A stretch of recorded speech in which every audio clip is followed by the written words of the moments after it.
आप सभी को जय मसीह की बाइबल क्विज चैनल में आप सभी का स्वागत है।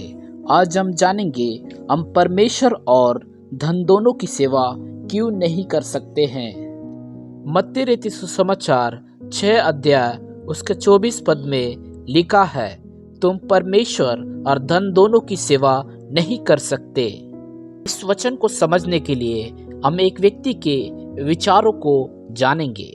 एक आदमी का कहना था कि पैसा ही परमेश्वर है, उससे सब कुछ खरीदा जा सकता है। जितना ज़्यादा पैसा हमारे पास है, इसका मतलब है कि उतना ही ज़्यादा परमेश्वर हमारे पास है। परमेश्वर के बगैर गुजारा हो सकता है, लेकिन पैसे के बगैर गुजारा नहीं हो सकता। हर कदम पर पैसा चाहिए और यह आदमी रात दिन पैसा कमाने में लगा रहता था। परमेश्वर के पास उसके लिए समय ही नहीं था। एक दिन अचानक इस आदमी का बच्चा बीमार हो गया। इसके पास एक ही बेटा था। बीमार होने पर इसने कहा, कोई बात नहीं, मेरे पास बहुत पैसा है, अच्छे से अच्छा इलाज कराऊंगा। बड़े बड़े डॉक्टरों के द्वारा इसका इलाज चला, परंतु वह ठीक नहीं हुआ और बीमारी बढ़ती गई। आखिर में अमेरिका से डॉक्टर बुलवाया। उसने भी उसको जवाब दे दिया और कहा, लड़का नहीं बचेगा। अब एक ही रास्ता है, परमेश्वर को पुकारो, शायद वो दया करे और चंगाई दे। यह आदमी इस बात को सुनकर बहुत ही ज़्यादा गुस्सा हो गया और कहने लगा, मैं परमेश्वर को नहीं मानता हूँ, मैं पैसे को ही परमेश्वर मानता हूँ। मैंने हजारों रुपया खर्च करके अमेरिका से आपको बुलाया है, आप इसका इलाज करो। डॉक्टर ने कहा, अब आपके लड़के का केस मेरी समझ से बाहर है, लेकिन मेरा बनाने वाला परमेश्वर मुझसे अधिक जानकारी रखता है, आप उससे प्रार्थना करो। डॉक्टर की इस बात को सुनकर यह आदमी टूट गया और जोर जोर से रोने लगा और परमेश्वर को पुकारने लगा और कहने लगा, परमेश्वर मुझे क्षमा कर, मैंने तुझको नहीं पहचाना, मैंने पैसे को परमेश्वर माना। आज पता चला कि पैसा पैसा है और परमेश्वर परमेश्वर है। तू मेरे बेटे को जीवन दान दे और आज से मैं सब कुछ छोड़कर तेरी सेवा में लग जाऊंगा। परमेश्वर ने उसकी प्रार्थना को सुना और बच्चा अच्छा हो गया।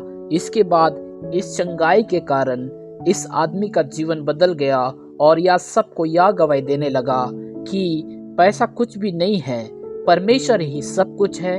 पैसे ने हमको नहीं बनाया, परंतु परमेश्वर ने हम सबको बनाया है और हमको वापस उसी के पास जाना है। इसलिए रात दिन उसी के विचारों में डूबे रहना है। पैसे से मन हटाओ और अपने मन को परमेश्वर पर लगाओ, क्योंकि हम परमेश्वर और धन दोनों की सेवा नहीं कर सकते हैं। इसलिए मेरे प्रिय लोगों, आज अगर हमारा ध्यान पैसे में हो तो इस भाई से सीख लेना चाहिए, क्योंकि एक दिन या पैसा या घर या शरीर सब कुछ यहीं पर छोड़ना है। इसके बाद क्या होगा?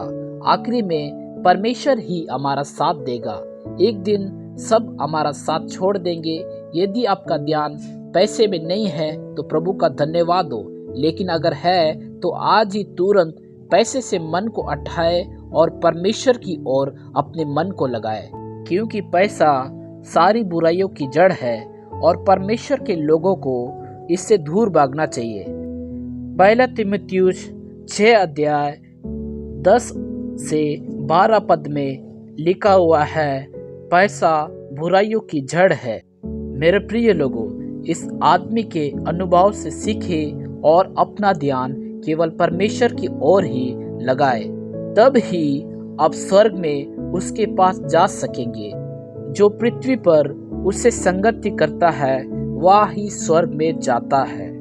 इसका मतलब है कि यदि हम पैसे पर मन लगाएंगे या पैसे की सेवा करेंगे तो स्वर्ग नहीं जाएंगे, लेकिन परमेश्वर की सेवा करेंगे, परमेश्वर के साथ संगति स्थापित करेंगे, संगति रखेंगे, संगति बनाए रखेंगे, तब ही हम स्वर्ग में जा पाएंगे। इसलिए मेरे प्रिय लोगों, आज आपसे कहना चाहता हूं कि आप किसकी सेवा कर रहे हैं। आप अपने आप को जांचें और आपकी संगति, आपका रिश्ता, आपका संबंध परमेश्वर के साथ कैसा है, ये भी जांचें। और यदि कमज़ोर है तो अपनी संगति को परमेश्वर के साथ मजबूत करें। परमेश्वर के राज्य में प्रवेश करने के लिए तैयार हो जाइए। यदि आप इस संदेश के द्वारा आशीषित हुए हैं तो चैनल को फॉलो करें, सब्सक्राइब करें, लाइक करें, कमेंट करें और शेयर कीजिए ताकि दूसरे लोग भी आशीषित हो।